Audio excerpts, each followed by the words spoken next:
Hi friends, இப்போது ஒரு super குழம்பு தான் பார்க்க போகிறோம். என்னென்னு பார்த்துக்கிட்டே இருங்க. சர்ப்ரைஸ். இதில் வந்து வெங்காயம், தக்காளி, இஞ்சி, பூண்டு நல்லா பேஸ்ட்டாக அரைச்சி வச்சுட்டேன். குழம்பு தாளிக்க பட்டை மசாலா, கருவேப்பிலை, கடலை எண்ணெயில் போட்டிருக்கேன். இப்போது அரைச்ச மசாலாவை எண்ணெயில் போட்டு பச்சை வாசனை போகிற அளவுக்கு நல்லா வதக்கிக்கலாம். இப்போது இது நல்லா வதங்கிடுச்சு. தேவையான அளவுக்கு காரத்துக்கு மிளகாத்தூள், கொஞ்சம் கறி மசாலா,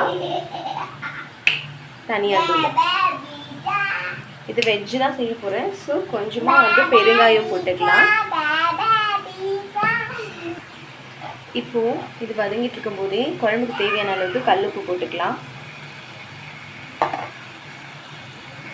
இங்கே பாருங்கள், சென்னாவை கொஞ்சமாக சால்ட் போட்டு வேக வச்சு எடுத்துட்டேன்.